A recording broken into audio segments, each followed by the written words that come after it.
Here's something I've learned after years in hospitality. The best operators are incredibly intentional about how they use their time.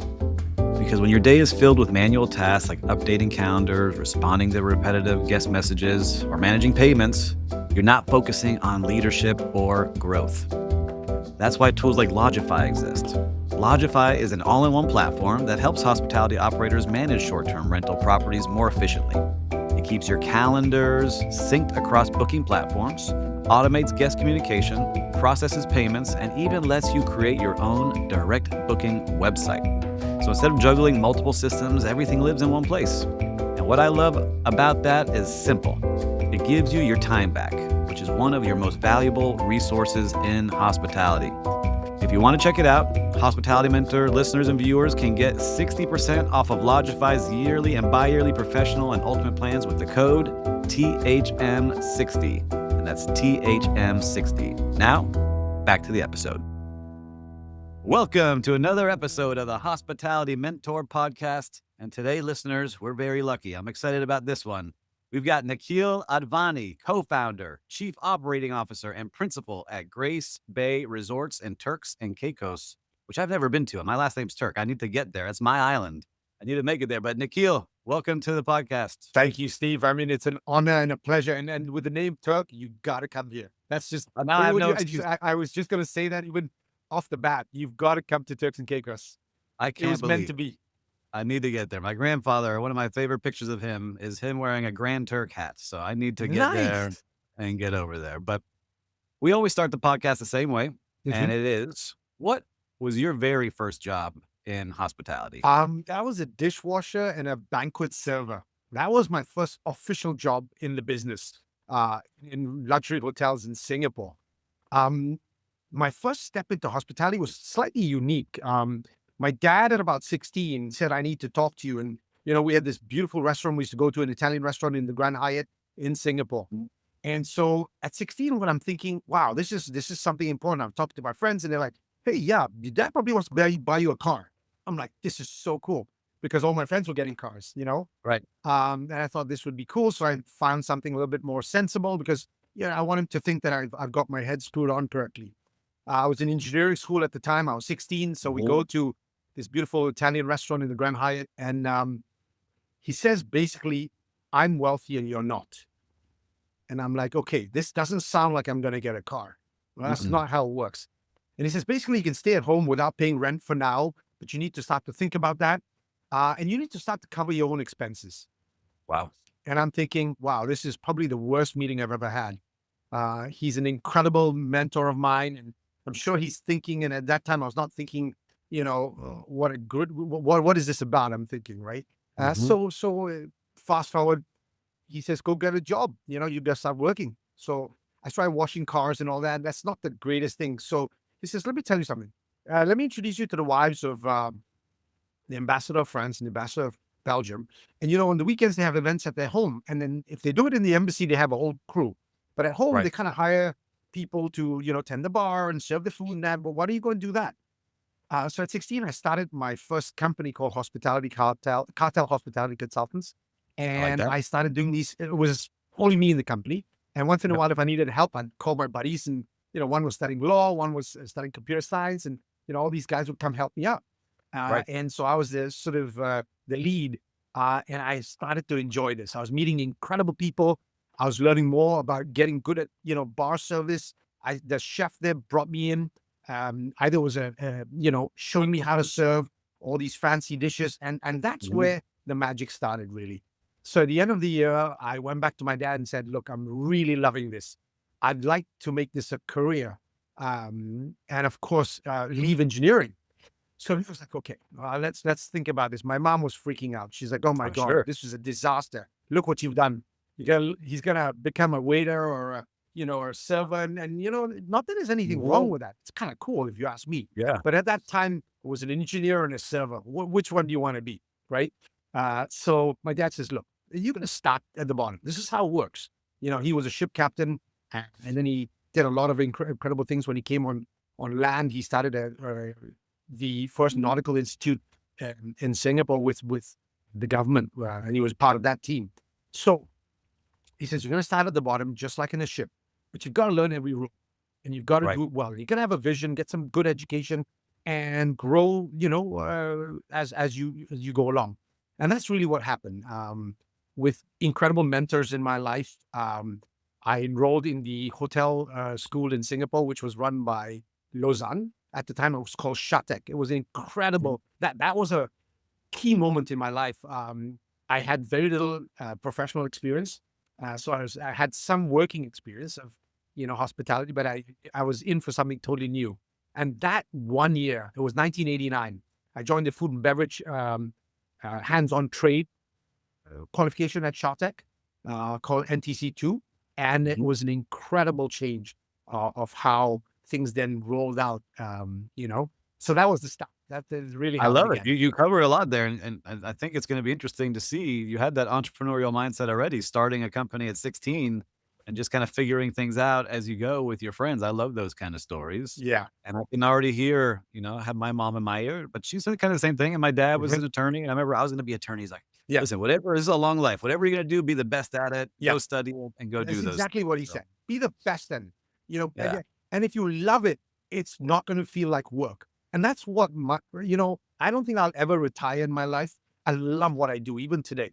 Now, there's some Mhm. great days and there's some challenging days, but all in all, it's incredible. I get up every morning, so psyched, and no 2 days are the same. Uh, so it's really interesting that you can find something new. It's all about finding, as we said, motivating our teams, right? To be the best they can be, giving them the tools, giving them the resources, pointing the vision, developing the vision with them, and with our clients and with our guests. So it's really a fun experience, and it's hard work. I have to say, we work weekends, we work long hours, but it's so Yes. much fun. If I Yeah. had to go back again, I don't think I'll change too much. Well, I wanna go back to that 'cause, what you kinda said, what I tell people too is hospitality is a lifestyle. It's not a Mhm. career, it's a You lifestyle, got it. Yeah, I say the same thing. right? And so for you, you said you're going to school, you kinda start getting your legs under you, really understanding the profession in school. How did this start to transition for you? Because I know you go to University of Massachusetts Amherst to continue studying. That's right. Is that something that you switched schools during that time, or tell So us I got about a, part of that I journey? did really well in the first year. Got a scholarship, and decided, okay. My dad said, okay, that's the next fund. You're doing well. Let's get you to the next phase. So we applied to a couple of universities in the U.S. Houston, Vegas, Amherst. These were the top hotel schools at the time. Cornell as well. And he felt, okay, Cornell you should go as a master's, or Harvard and Cornell you should look at later. But Mhm. Massachusetts seems good. We looked at the program. There's some great professors there. And so we said, okay, that's what we're going to do. But during the time I was in hotel school in Singapore and in Massachusetts at the University of Massachusetts at Amherst, I was working. I ran the Walk restaurant in Amherst. In Mhm. Singapore, was working in banquets, in server positions, in bartending positions, in stewarding positions as well. Yeah, And learning. that gave me a lot of knowledge about how the inner workings of a hotel operated. Yes, and so as you start to continue your journey, how do because you end up at Ritz-Carlton for a long time during, like, the heyday. Yes. When do you start to arrive there? What role did you start in? Was it in food and beverage that you did Yes, it there? was always a banquet operations manager, and that was Mhm. sort of my secondary foray into hospitality. It first started in Singapore, like I said, as banquet waiters and all that kind of stuff, Yes. dishwasher, stewarding. I also played a role in helping set up the Domino's Pizza in Singapore during my education, my army time. So Wow. so that was really interesting because you know, in Singapore, it was the first couple of Domino's pizzas that were opening. So you make pizzas, you deliver them, and all that. So I got into pizza business. So as I left University of Massachusetts, I interviewed with Ritz-Carlton, Four Seasons, and everywhere. And then Pizzeria Uno came as well. So they said, look, we need a turnaround team. You seem like a good guy. And they offered me 10,000 more than Four Seasons or Ritz-Carlton would. So really, I started in the pizza business. That's amazing. So they had an incredible leadership team. I was posted with two really professional people who work in this family service business for a long time. I was part of the team of three that was part of the turnaround team that should a property or one of their flagship properties in the Massachusetts area was not performing to the level, we'd go in there, we'd make the management changes we need to make, the process changes we need to make, and we had about 90 days to get it up to scratch. And so that was my first couple of years out of university. I was 23 when I joined that team. And then at 25, I joined the Ritz-Carlton. And then Ritz-Carlton totally changed everything for me. It was And one of I the want to best pause training you for one grounds. second. I'm going to pause you because I'm just curious. Okay. You go to Ritz-Carlton and you apply, like, hold on. Nikheel, this is the pizza guy. What is it? We're going to let this Yeah. guy into the Ritz-Carlton? What's the How was pizza? that part? That was Yeah. a tough one. So I'll be very honest. So when I went and applied in Boston with Ritz-Carlton, they said, Mhm. well, we don't know whether you're the right guy, you know. But I had a good connection in Singapore and they wanted me. They knew me. Yes, I was a pizza guy, but I also worked in a lot of luxury hotels, before that. Right. And they knew I had an entrepreneurial spirit, and opening a property, you need that entrepreneurial spirit. So they do all these tests. They've got all these psychological testing, and I turned out to be one of the right fits. So they start me on, and then of course, then they do the management fit, and I love made in heaven, right? And so I then become one of the key opening guys in food and beverage, and then transition into deputy hotel manager, and grow with the company. I did roughly about 7 to 10 openings for Ritz-Carlton. We were growing very big in Asia. So it was Singapore, Malaysia, Osaka, Bali, helped those properties. And then we moved on to the US. And my key roles were in New York City and Washington, Mhm. D.C., and then Wow. help open Sarasota and Philadelphia as well. So, I mean, Like, it is a great mix. one of the best training grounds at the time. And even today, I would say just really, really great mentors. And I think Mhm. one thing I find be remiss not to say is getting great education and great experiences are very, very important. But having mentors are what changes your life. It takes you from good to great, and it's not necessarily all the things that you know, but these people will open doors for you that most time you can't open yourself. And I think I've True. been blessed with some of the best mentors in the world. They're the Were greatest there any that leaders. stand out? Any of them stand out to Oh, you when many of you them. were I'll coming start up? with people like James McBride, who's one of the key principals at Nihi Sumba, Peter Schoch, who drove as vice president Capella, Horst Mhm. Schulze, who started the Ritz-Carlton Hotel Company, then went on to Capella and now is doing a lot of consultancy. Obi Amla, who ran Ritz-Carlton, and at the time he was the COO. So these are the key people, and that I still keep in touch with today. And people also that are at I have mentors that are younger than me who are teaching me stuff today. I have I love Franklin, that. who is the head of our personal concierge team, and he's an incredible, bright Jamaican gentleman with hospitality in his heart. And I'm learning so much from him as well, because he touches the guests every day, and we strategize as to, hey, what can we do more? How can we wow them? And if we're having glitches, what do we do to solve that? So Right. there are so many mentors that they can be older to you and more senior, but they also can be younger to you. My dad was a great mentor. He's always been. I Over time, when I look back at what he told me at 16, it definitely was a definitive time in my life to pick the right direction. And I felt really honored that he would do that. Didn't understand it at the time though, because on Fridays and Saturdays at 6:30, all my friends were going to happy hour. I was going to work. Right. Yeah. But the good news is I was making $300-400 a weekend. And at They were that time, spending when you're 16, 3 or 400. that's pretty cool. Big So money. 50% as a good Asian boy would go to saving, and the other Yep. 50% I could do what I want. So I broke that into two parts. The 25% I went and bought something really cool, sometimes technology, sometimes clothes, well, whatever. And the other Yeah. 25%, I went to the bar at about 11 o'clock. Everybody was waiting for me because I was buying drinks for everybody. So that was sort of the story in how that worked out. And then I think those were really important years in my life to learn hospitality. And if you want to host, if you want to learn hosting, because hospitality is about making people feel special. The embassies, and ambassadors' wives and ambassadors themselves are pro at that. So I learned from the ambassadors how to host. Yep. It was interesting is how do they make people feel really special? I love that. And you got to learn even more of that while you're at Ritz-Carlton because you're there 7 years and Correct. you're growing through that company and you get Yep. up to be the executive assistant manager, director of food and beverage. And those are Hmm. the kind of roles I was at in my career as well. So I Nice. understand well. But you make a change, and this is something I see some people do. Some people never leave Ritz-Carlton, and they're there Yes. 25, 30, 40 It, years, and it, they have their it's whole usually a career very there. long stint. So So, how did you decide to make a change to Raffles? Because you're growing and growing. yeah. What does So, it so hotel manager at Raffles is a one-off situation. You know, it's 100-odd-year hotel. It gives you more than you can do. It was national service for me. They've done a whole executive search around the world, and then the VP at the time, who I knew really well, called me and says they've narrowed down to you. I should have just picked up the phone and saved a whole bunch of money and called you. I said, okay, look, I can't say no to this role. You know, it's incredible. The Raffles Hotel is one of the best hotels in the world today. It's got 3 Michelin keys and all that kind of good stuff, and you know, always on the top lists. And we took it at that time from number 37 in the world to number 2 in the world.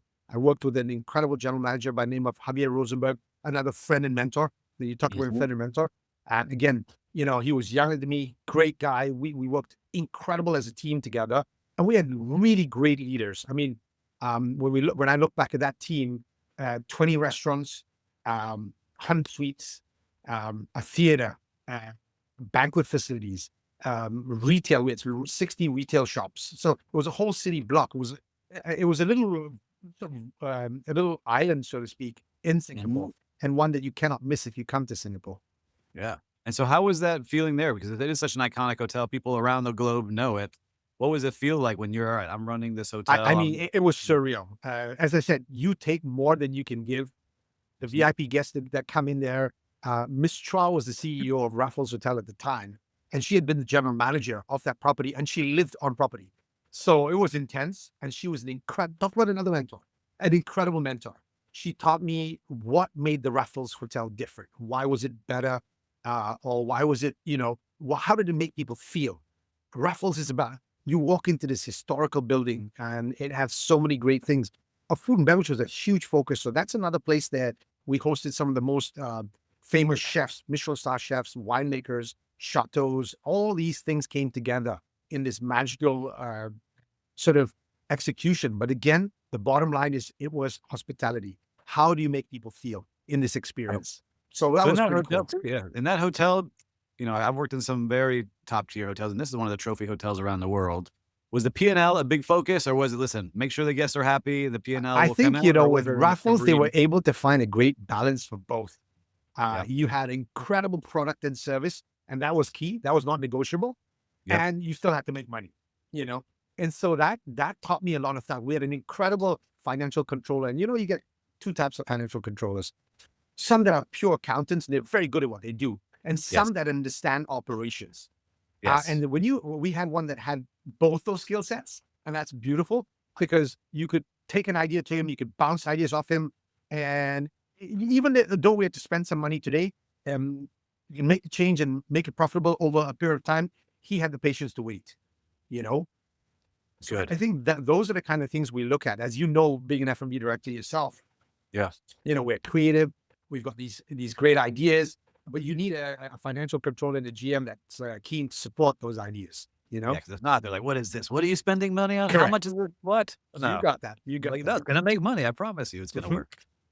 All right, so you're there. Listen, you have a great run there, 2 years at this iconic hotel. Yes. And I guess this is where the entrepreneurial spirit must be coming back. How do you now transition into co-founding your So this is project? pure luck, right? So I'm going to meet a buddy of mine who's opening the Setai. He tells me about, you know, do you want to join this? Do you want to be part of the Setai in Miami, which is a world-class hotel? Yep, I'm here in Miami Beach, so I know Yeah, it very well. yeah. And I said, you know, I don't want to do another city hotel. I'm very honored that you'd asked me to join you and be part of this. And he says, okay, why don't you go to the Caribbean? I have a friend there, and I'd never been to the Caribbean, by the way. And he didn't know where Turks and Caicos was. Actually, Yeah. nobody knew where Turks and Caicos was 25 Yeah. years ago. Oh. It was nicknamed the New Caribbean, right, when we get started. So it was really cool. I went to meet who is now my business partner, Mark Joliet, and he said, "Listen, well, you know, we have this 21 suite hotel. We'd love you to come be part of it. You have the skill sets. You understand luxury. You seem to be entrepreneurial, but you also understand we did the first Ritz-Carlton residences in Washington, D.C. That's right. And we learned by, you know, jumping into the fire, because hospitality and residences we thought were the same business, and they're actually different. Yes. So we learned the hard way, but we learned very quickly in Washington, D.C. how to open luxury residences. What does it take? How to manage a strata? All these kind of things that were valuable and Right. early days. So we did that. Mhm. It was really, really cool. So there was some magic. I landed in Turks and Caicos, and firstly, I'd never seen beauty like this before. I mean, best beaches in the world, and voted regularly for the last God knows how many years. Right? The people were very, very welcoming, and Mark was an incredible guy. And I thought, well, I could do this. Of course, I tell all my friends that I'm moving. Like what? I had 800 team members at the Raffles, and they were incredible. 150 chefs, top chefs in the world, you name it, retail and Yes. everything. And then I moved to a 21 suite hotel. So my buddies were looking at me and saying, "You must have lost your marbles, mate. Now something's wrong. Yeah. What's going on?" I'm sure some of your mentors too were like, "What are you Yeah. doing?" Well, the mentors were a little bit more supportive. They're like, "Well, you're probably seeing something we're not seeing. But just remember two things. You're known for two things. Your food and beverage was, huge. You wanted to create the best experiences in food and beverage, and service, and making people feel incredible. Hospitality was huge for you. And these are things you strive at. The Caribbean's not famous for either of those things. Just so Right. you know. And so I said, yeah, I know. We'll have to figure it out. So the first year was difficult. I'm going to be honest. It was a huge shift from Singapore to the Caribbean.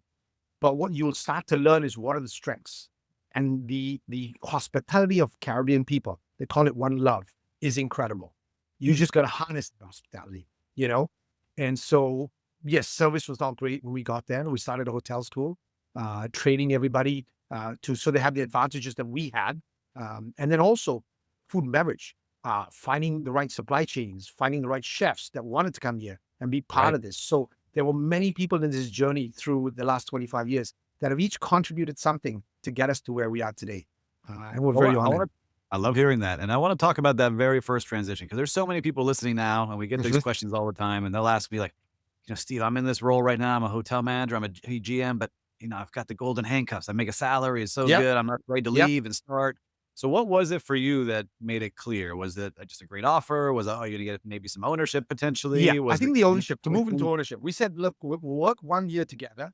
And then if it works and we like each other, because that's really important. Having great partners, I've had the same partners for 25 years. And they're incredible. We have a huge level of trust. You got to also understand, you're going to go into a more risky zone. So yes, you have incredible salary. That's always the case when you're, um, a hired gun. And that's always the case. Taking that risk to know that some years you're going to get more and some years you're going to get less is a tough one. It took me a year or two to kind of get used to that. But Yep. having that entrepreneurial spirit was great. Having great partners is really what made it. Mark and Mike and Thierry, these are partners that I've had for many, many years. They're great people. They're incredible professionals. And each of us have different skill sets. Mark's expertise is development. Thierry's on the operations side. So we see eye to eye on a lot of things, that he came from the Ritz-Carlton. Mike is a finance guy who understands law and accounting and really Mhm. finance. Again, he understands what we're doing and why we're doing it. Right. Know where So to spend having money. those talent sets come together is really what has made Grace Bay Resorts kind of unique. Nimble, because we can move really quickly. A board meeting can be called in 10 minutes and a decision can be made right away. I love that. And so for listeners, I want you to pause this right now if you're not driving, okay? I want you to check out gracebayresorts.com so you can understand the beauty and the amazing things that they've created here as we continue this part of the conversation. So pause it, gracebayresorts.com. Look at some of the images. It's beautiful. I want to go now. I'm looking at it as we're talking about this. So I want to bring it back to you, Nikhil, where you get to Grace Bay, you get your 2 years under you, you've got the training going, you've got chefs coming in, you're starting to harness the one love hospitality Yep. energy.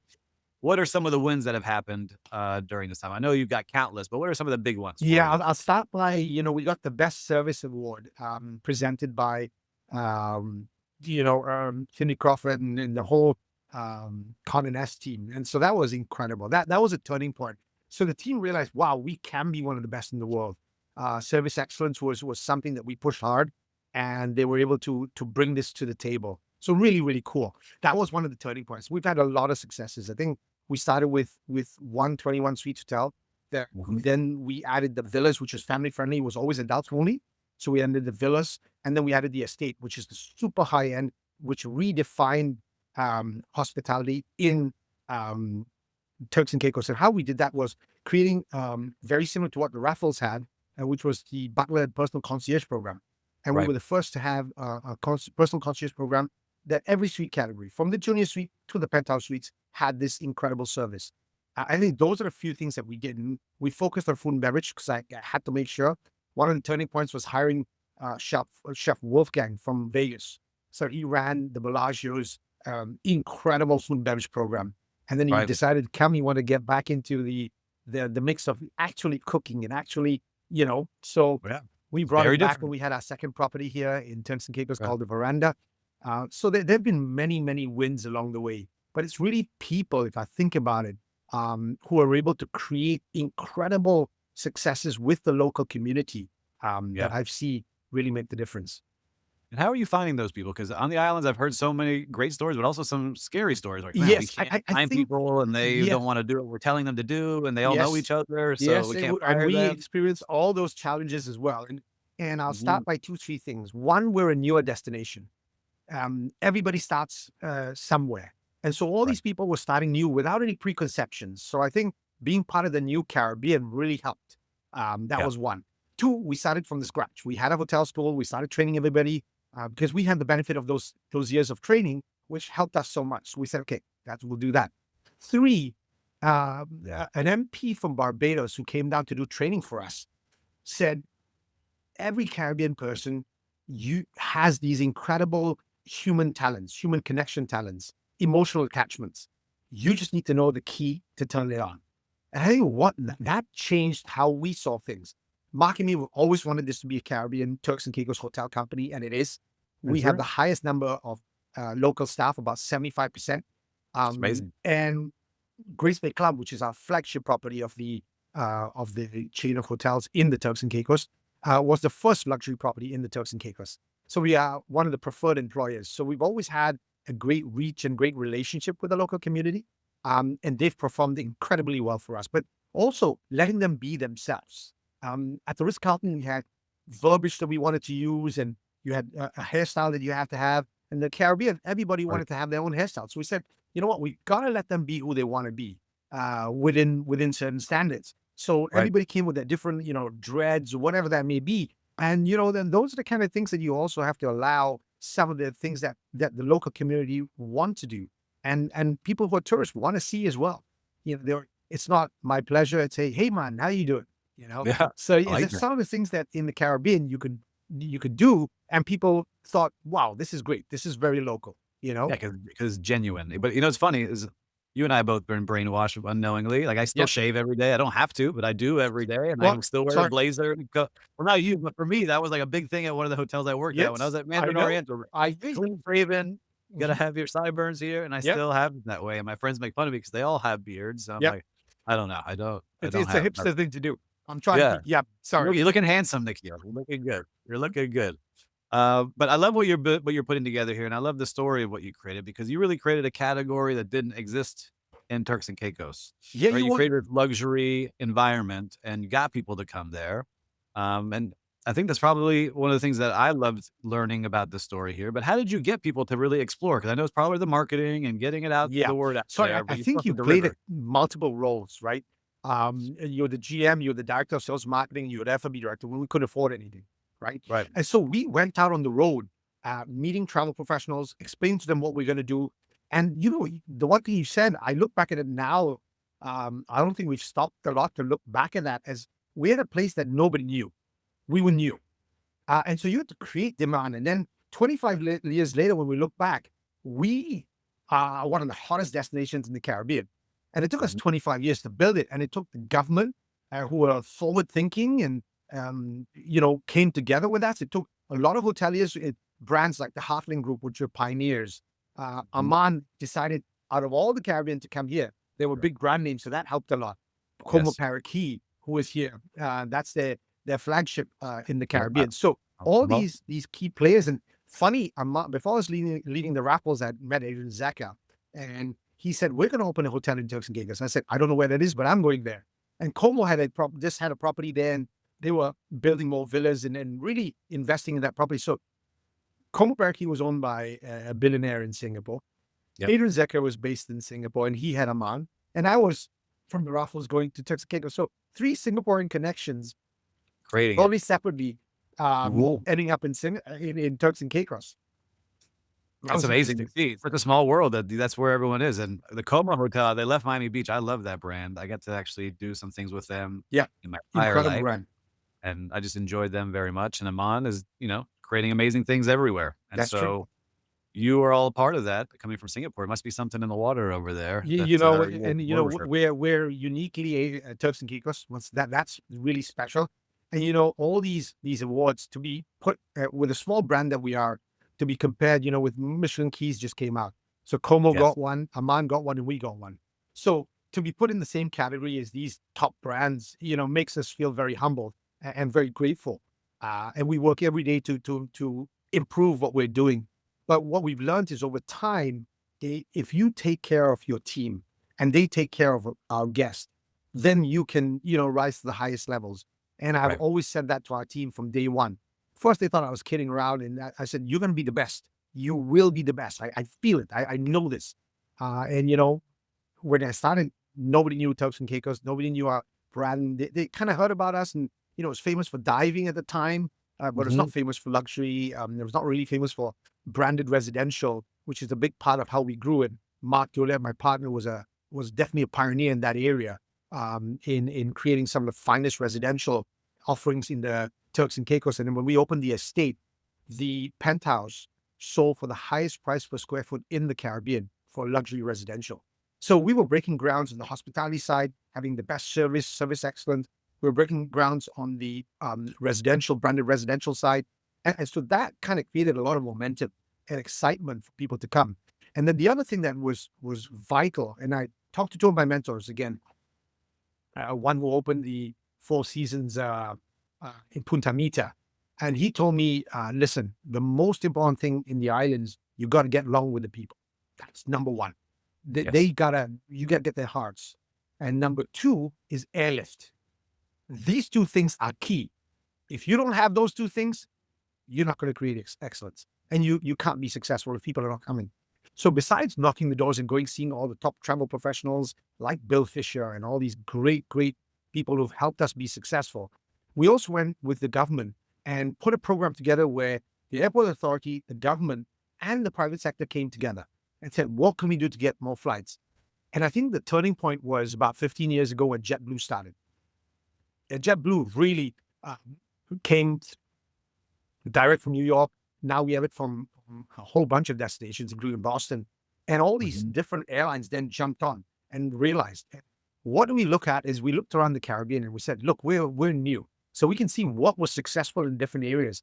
And at the highest end, that had a couple of great luxury properties was Anguilla.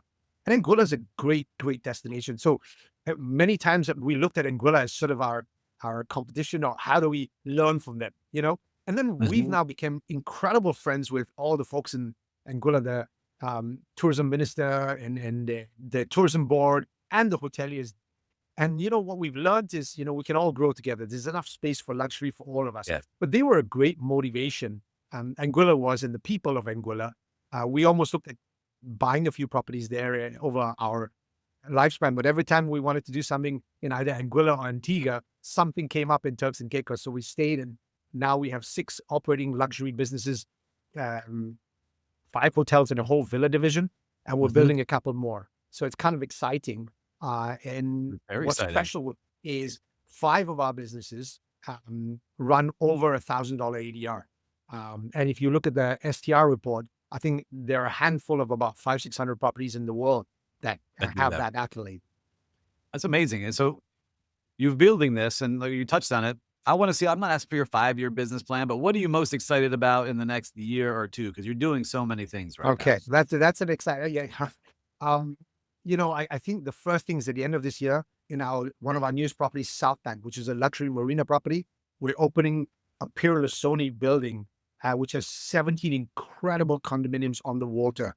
It's Wow. called Arc, and that is completion of the 4th neighborhood of South Mhm. Bank. So we're really, really excited about that.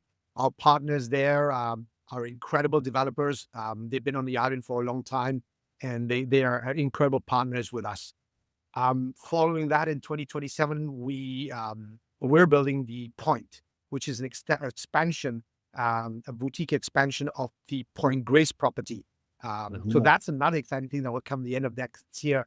We're sort of halfway through building it. We just did an incredible brokers event, and Mark just, brought this energy to life about what we're building there. So those are the things that are coming up. We're also looking at our Rock House property, which is one of the coolest experiences because it's nicknamed the Caribbean Capri. So it's bringing the Mediterranean experience to the Turks and Caicos Islands. And Rock House is, if you haven't been, you've got to try it out. It's just an incredible I'm looking at it now. As you're talking to me, I'm like, well, my gosh. One of my closest buddies, Herman Alger, who is now the CEO of Forbes Travel Guide, says, man, this is such a cool property. I feel like I'm in Greece. I feel like I'm in the Amalfi Coast.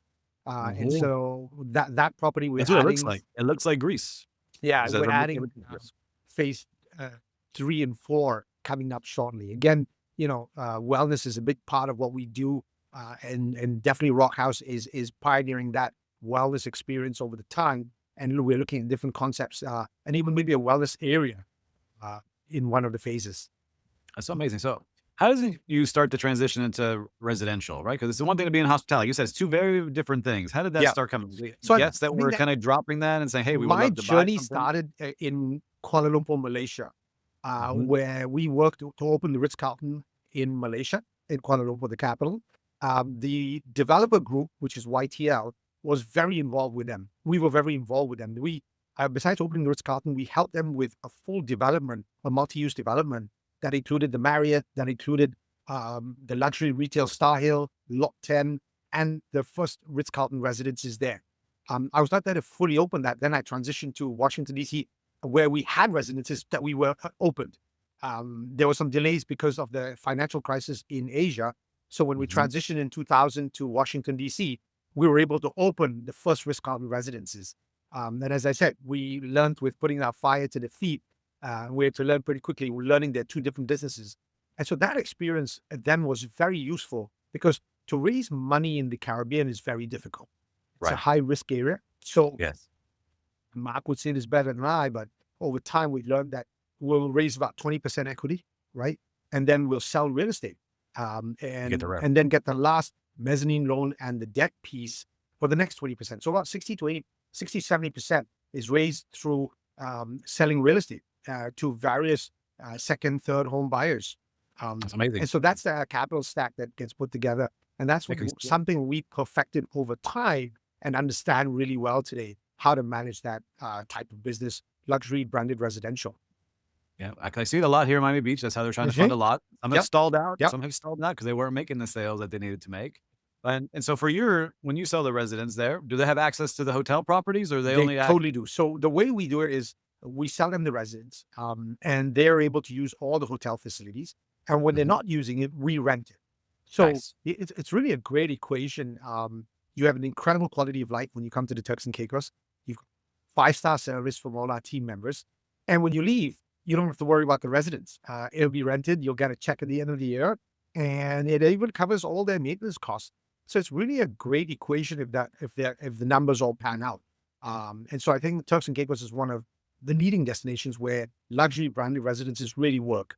And also we need that to be able to develop more. So it's a symbiotic relationship in terms of how the business model works. It's amazing. I love that tip. I'm gonna keep that in mind because I'm building our first boutique hotel. So maybe down the road. You got to tell me about it. Yeah, when you come to Turks, we'll have a discussion about that. Yeah, I'm going to show you. I think you would like it a lot. It's definitely I think your vibe just from meeting you and learning about what you're doing here. Awesome. So Nikheel, I have one last question for you. Yes. You covered a lot here. But if you could go back to young Nikheel, the 16-year-old starting up the cartel of hospitality and whisper in his ear some advice starting out his journey today, what advice would you give him if he was starting today? Be passionate about what you do. And one of the mentors in school taught me one thing. Before you complain about anything, do it first. Do it, have the experience, and then give some constructive criticism. Because many times people start, I don't want to do this. This is too difficult. We can't do this. And, be passionate about what you do. Try it out and then come back to talk to me. Because if you've done it, then I know we can have a great conversation. And that was one thing I learned. And so I always give it a shot. Doesn't matter what it is. We're going to try it out. Make sure you've done your research, be passionate about it, give it your full. And I think that, really helped me a lot in my early days, especially. So my dad would always say, get it done, then come and tell me what's working, what's not. Don't complain before you've even done it. You know, so I think that's been a key. I'm a hands-on kind of guy, even today. The restaurant's busy, I don't mind jumping in. Uh, Nice.